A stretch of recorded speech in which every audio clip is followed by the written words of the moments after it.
آج ہم ایکسپلین کرنے جا رہے ہیں مائن مووی کو۔ اس کہانی کے شروع میں ایک امریکن سولجر دکھایا جاتا ہے جس کا نام ہوتا ہے مائک، اور اس کا ایک ساتھی ہوتا ہے جس کا نام ہوتا ہے ٹامی۔ مائک شارپ شوٹر ہوتا ہے۔ یہ دونوں ایک ڈیزرٹ میں ایک بہت ہی خطرناک دہشت گرد کے انتظار میں گاد لگائے بیٹھے ہوتے ہیں۔ اس دہشت گرد کی امریکہ کو کئی مہینے سے تلاش ہوتی ہے۔ اسی وقت کے بعد یہاں کچھ لوگ جمع ہونا شروع ہو جاتے ہیں، لیکن یہ ایک شادی کا ایونٹ ہوتا ہے۔ مائک اپنا نشانہ لگاتا ہے مگر اس دہشت گرد کے آگے دولہا آ کر کھڑا ہو جاتا ہے۔ اس کی وجہ سے مائک گن کو نشانے سے ہٹا لیتا ہے اور اپنی گن نیچے رکھ لیتا ہے۔ مائک کی گن کی دوربین سے سورج کی روشنی پڑتی ہے اور ایک لائٹ ریفلیکٹ ہوتی ہے جسے اس دہشت گرد کا آدمی دیکھ لیتا ہے۔ وہ سمجھ جاتا ہے کہ ان سے دور کوئی نہ کوئی موجود ضرور ہے۔ وہ اس کی طرف گولیاں چلانا شروع کر دیتے ہیں، جس پر دہشت گرد بھاگ کر گاڑی میں بیٹھ جاتا ہے۔ مائک اور ٹامی بھی ان پر گولیاں چلانا شروع کر دیتے ہیں، پر اب اس دہشت گرد کے لوگ مائک اور ٹامی کے پیچھے پڑ گئے ہیں۔ یہ دونوں ایک چٹان کے پیچھے چھپ جاتے ہیں، پر یہ جانتے ہیں کہ ان سے زیادہ دیر تک چھپ نہیں پائیں گے۔ پر ان کی قسمت یہاں پر اچھی ہوتی ہے کیونکہ یہاں پر ریتیلا طوفان آ جاتا ہے، اس وجہ سے وہ سب کے سب یہاں سے چلے جاتے ہیں۔ پر ٹامی اور مائک اب اس طوفان میں پھنس چکے ہیں اور وہ یو ایس آرمی سے مدد مانگتے ہیں۔ یو ایس آرمی انہیں کہتی ہے کہ تمہیں پاس کے ایک گاؤں میں آنا ہوگا، وہاں ہی ہم تمہارے لیے مدد کے لیے ٹیم بھیج سکیں گے، لیکن پاس کا گاؤں یہاں سے تقریباً 5 گھنٹے کی دوری پر ہوتا ہے۔ طوفان تھم جاتا ہے اور یہ لگاتار اس گاؤں کی طرف بڑھنا شروع ہو جاتے ہیں۔ چلتے ہوئے اچانک ان کا سامنا ایک پلیٹ سے ہوتا ہے جو کہ اڑ کر ان کے پاس آ جاتی ہے۔ اس پلیٹ پر ڈینجر کا سائن ہوتا ہے۔ مائک کہتا ہے کہ ہمیں آگے نہیں جانا چاہیے۔ نارتھ افریقہ میں پچھلے کچھ سالوں سے لڑائی چل رہی ہے، اس لیے نارتھ افریقہ میں بہت ساری ایسی جگہیں ہیں جہاں پر مائنز بچھائی گئی ہیں، اور یہ جگہ بھی انہی جگہوں میں سے ایک ہے۔ اور ٹامی اس کی بات کو نہیں مانتا اور کہتا ہے کہ یہاں سے گاؤں بہت زیادہ دور نہیں ہے، ہمارے پاس 2 آپشنز ہیں، یا تو ہم پیاس سے اور بھوک سے مر جائیں یا پھر گاؤں پہنچ کر اپنی جان بچا لیں۔ حالانکہ مائک آگے نہیں بڑھنا چاہتا، لیکن اس کے پاس بھی کوئی آپشن نہیں ہوتا۔ ٹامی مائک سے کہتا ہے کہ میں تو آگے چلنا شروع کرتا ہوں، اور وہ چلنا شروع کر دیتا ہے، اسے یہ جتانے کے لیے کہ یہاں پر تو کوئی مائنز نہیں ہے۔ اور جیسے ہی ٹامی آگے قدم بڑھانا شروع کرتا ہے تو اس کا پاؤں اچانک ایک مائن پر آ ہی جاتا ہے اور وہ مائن بلاسٹ ہو جاتی ہے، جس سے ٹامی اپنے دونوں پاؤں کھو دیتا ہے۔ اب مائک اپنے قدم آگے ڈالتا ہے تو اس کا پاؤں کے نیچے ایک کلک کی آواز آتی ہے، جس سے اسے لگتا ہے کہ یہاں پر بھی نیچے مائن ہے، اور اگر اس نے دوسرا قدم اٹھایا اور پاؤں اس مائن کے اوپر سے اٹھا تو یہ مائن بھی بلاسٹ ہو جائے گی اور وہ اڑ جائے گا۔ اور وہ اپنے دوست کی مدد کرنا چاہتا ہے۔ وہ ٹامی کو کہتا ہے کہ ریڈیو پر آرمی سے مدد مانگو۔ ٹامی کو اتنا درد ہوتا ہے کہ وہ اپنے آپ کو ہلا بھی نہیں پا رہا ہوتا۔ وہ سب سے پہلے اپنے آپ کو پین کلر کا انجیکشن لگاتا ہے، اس کے بعد وہ ریڈیو پر کال کرنے کی کوشش کرتا ہے، پر ابھی بھی اس کے جسم میں بہت درد ہو رہا ہوتا ہے، اس لیے اسے کچھ سمجھ نہیں آ رہی ہوتی اور اس کا کانٹیکٹ بھی نہیں ہو پاتا۔ اب مائک کے پاس بھی کوئی راستہ نہیں ہے، اپنے دوست کو اس طرح مرتے ہوئے بھی نہیں دیکھنا چاہتا، اس لیے وہ ٹامی سے کہتا ہے کہ میں آگے بڑھ رہا ہوں، یہ مائنز بہت پرانی ہے، ان میں شاید ابھی زنگ لگ چکا ہوگا، ہو سکتا ہے کہ میرے پیر ہٹانے کے بعد بھی یہ نہ پھٹے۔ اور ٹامی نہیں چاہتا کہ اس کا دوست آگے آئے اور اپنی جان دے دے، اس لیے وہ اپنی جیب سے ایک گن نکالتا ہے اور اپنے سر پر رکھتے ہوئے مائک کو کہتا ہے کہ مائک تمہیں زندہ رہنا ہوگا، اور پھر وہ اپنی جان لے لیتا ہے۔ اب مائک یہاں اکیلا پھنس چکا ہے، اسے کچھ سمجھ نہیں آ رہا ہوتا کہ وہ کیا کرے۔ وہ سب سے پہلے اپنے دماغ کو پرسکون کرتا ہے، جس کے بعد وہ ایک کلہاڑی کی مدد سے ریڈیو کا بیگ اپنے پاس کھینچتا ہے اور وہ دیکھتا ہے کہ ریڈیو کی بیٹری پوری طرح سے ختم ہو چکی ہے اور ریڈیو کی دوسری بیٹری ٹامی کی جیب میں ہے۔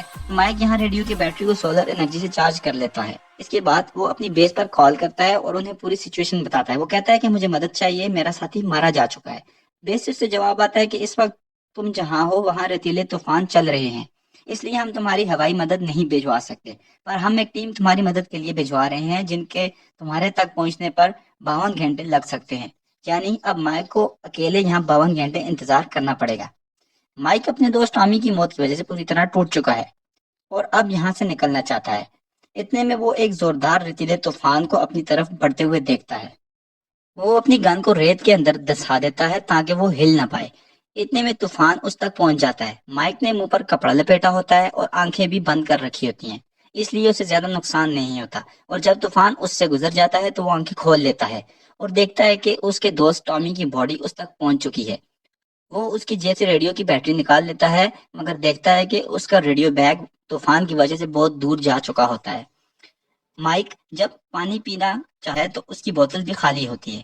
وہ اب بھی بھوکا اور پیاسا ہے اور 52 گھنٹے تک انتظار کرنا ہے، پر جیسے جیسے وقت گزرتا ہے اس کا صبر کا بھاپ ٹوٹ رہا ہوتا ہے۔ وہ آسمان میں کئی فائر کرتا ہے اور چلاتا ہے کہ میری مدد کی جائے، مگر صحرا میں دور دور تک کوئی بھی نہیں ہوتا۔ اب وہ اپنی جان لینے کا فیصلہ کرتا ہے، لیکن جیسے ہی گن اپنے سر پر رکھتا ہے تو اچانک اس کے سامنے سے ایک ولیجر گزر رہا ہوتا ہے، جو کہ پاس ہی کے گاؤں کا رہنے والا ہوتا ہے۔ وہ اس آدمی سے مدد طلب کرتا ہے۔ وہ آدمی سے کہتا ہے کہ تمہیں اپنا قدم آگے بڑھانا چاہیے، لیکن مائک اسے ساری سچویشن بتاتا ہے کہ اگر اس نے قدم اٹھایا تو مائن بلاسٹ ہو جائے گی۔ اب وہ آدمی مائک کی طرف آنے لگتا ہے، لیکن وہ سیدھا آنے کے بجائے زگ زیگ پوزیشن میں مائک کی طرف آتا ہے۔ وہ آ کر مائک سے پانی کی بوتل لیتا ہے اور مائک اس سے وہ ریڈیو بھی اٹھا کر لانے کو کہتا ہے۔ اس پر وہ ولیجر مائک سے کہتا ہے کہ یہاں کوئی بھی میوزک نہیں بجے گا، لہٰذا تم ڈانس نہیں کر پاؤ گے، تمہیں اپنے قدم آگے بڑھانے چاہیے۔ یہ کہہ کر وہ آدمی وہاں سے چلا جاتا ہے۔ مائک کافی گھنٹے مزید یہاں پر کھڑا رہتا ہے اور پھر دیکھتا ہے کہ ایک لڑکی اس کی طرف بڑھ رہی ہوتی ہے، اور اسی طرح وہ بھی زگ زیگ طریقے سے مائک تک پہنچ آتی ہے۔ وہ مائک کو پانی دیتی ہے، ساتھ ہی اپنے گلے میں لگے بیگ میں سے ایک سولجر ٹوائے نکال کر مائک کو دکھاتی ہے۔ مائک کے پاس بھی ایسا سیم ایک ٹوائے ہوتا ہے جو اسے اس ریگستان میں ملا ہوتا ہے۔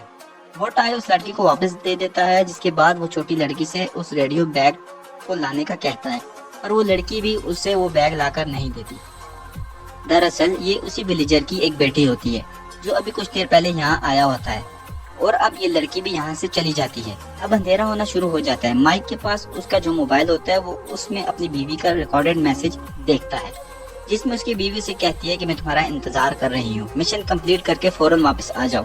یہ سن کر مائک ایموشنل ہو جاتا ہے۔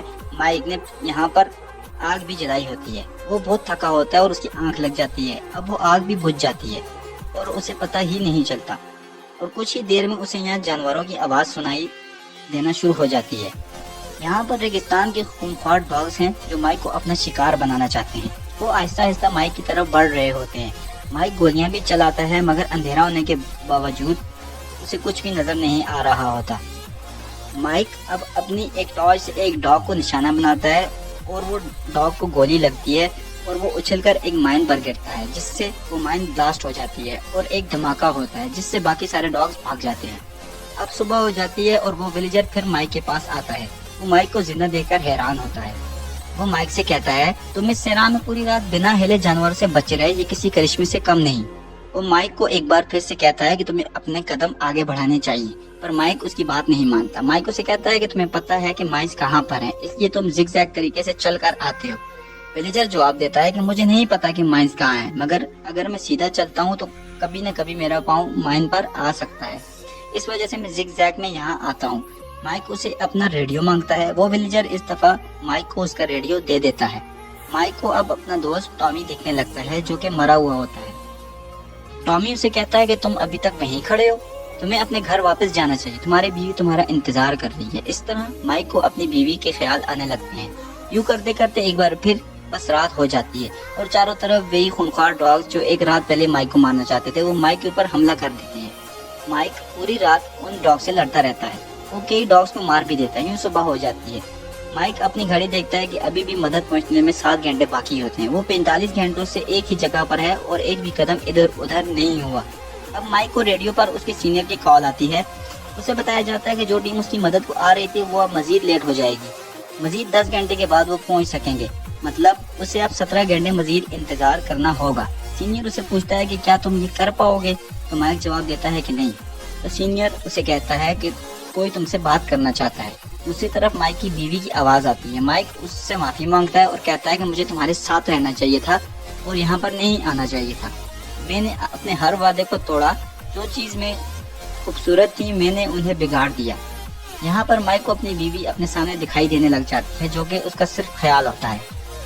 اب مائک اتنا تھکا ہوتا ہے کہ آگے کی طرف گرنے لگتا ہے، لیکن اس سے پہلے کہ اس کا پاؤں مائن سے ہٹے وہ ولیجر آ کر اسے پکڑ لیتا ہے اور اسے بتاتا ہے کہ ایک دفعہ میرا پاؤں بھی ایک مائن پر آ گیا تھا، جس کی وجہ سے میرا پاؤں میرے جسم سے الگ ہو گیا تھا۔ مجھے اسپتال لے جایا گیا جہاں پر ایک گانا چل رہا تھا you got to keep moving on, پر میں اس گانے کو نہیں دھیان سے سن رہا تھا اور صرف اپنے پاؤں کو لے کر اور اس کے درد کو لے کر بیٹھا ہوا تھا۔ میں سوچ رہا تھا کہ میری زندگی پوری طرح سے ختم ہو چکی ہے، لیکن اس کے بعد ایک نرس آئی، اس نے میری طرف اسمائل کی، پھر میں نے وہ گانا سنا اور مجھے کچھ حوصلہ ہو گیا، پھر میری بیوی نے میری دیکھ بھال کی اور پھر ہمارے بچے بھی ہو گئے۔ کبھی کبھی بری چیزیں بھی ہمارے لیے زندگی میں اچھی چیزیں لے آتی ہیں۔ میں یہاں سے مائنز نکالتا ہوں اور بیچتا ہوں اور پھر وہاں ایک ٹن کا ڈبہ رکھ دیتا ہوں تاکہ آرمی کو پتہ نہ لگ سکے کہ مائن نکال لی گئی ہے۔